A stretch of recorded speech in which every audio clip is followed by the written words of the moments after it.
موسیٰ علیہ السلام کو جب تورات پر طلب کیا گیا تو کوہ طور پر تورات دینے کے لیے تو پہلے 30 دن کے لیے بلایا تھا، پھر 10 دن کا اور اضافہ کر دیا گیا، 40 دن ہو گئے۔ فَتَمَّتْ مِيقَاتُ رَبِّكَ 40 لَيْلَةً۔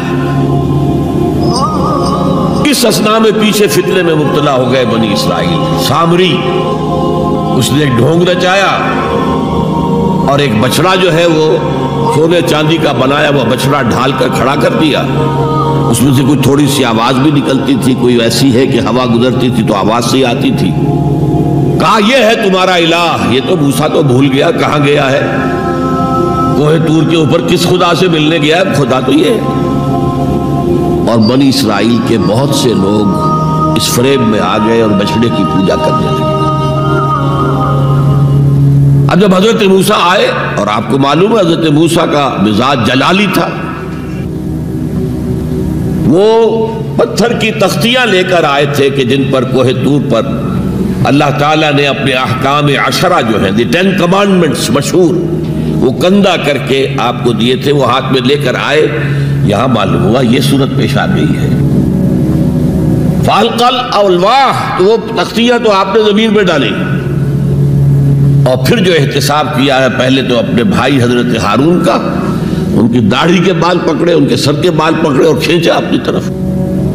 اس نے کہا کہ بھائی مجھے ذلیل نہ کرو لوگوں کے سامنے، میں نے انہیں روکا لیکن یہ تو مجھے قتل کرنے پر تل گئے تھے، اور مجھے اندیشہ یہ ہوا کہ کہیں آپ واپس آ کر یہ نہ کہیں ان فرقت بین بنی اسرائیل، کہ تم نے جو بنی اسرائیل کے درمیان تفرقہ پیدا کر دیا۔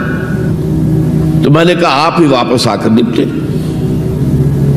اب پہلی بات نوٹ کیجئے، تاریخ انسانی کا یہ عظیم واقعہ ہے، کئی ہزار یہودی اپنے اپنے قبیلے کے لوگوں کے ہاتھوں ذبح کیے گئے اس پر۔ اللہ تعالیٰ نے حکم دیا اور حضرت موسیٰ نے وہ حکم دیا، اللہ کا حکم موسیٰ نے پہنچایا کہ 12 قبیلے ہیں نا، ہر قبیلے کے جن لوگوں نے یہ حرکت کی ہے ان کو اسی قبیلے کے لوگ اپنے ہاتھ سے ذبح کریں۔ اب یہ بہت بڑی توبہ تھی، بہت بڑی توبہ تھی، بہت بڑی توبہ تھی، اپنے قبیلے کے لوگوں کو قتل کر دینا۔ پھر وہ 70 نمائندے لے کر تمام جو بڑے لوگ تھے کوہ طور پر حاضر ہوئے، اجتماعی طور پر اللہ سے عفو درگزر کی درخواست بھی کرنے کے لیے۔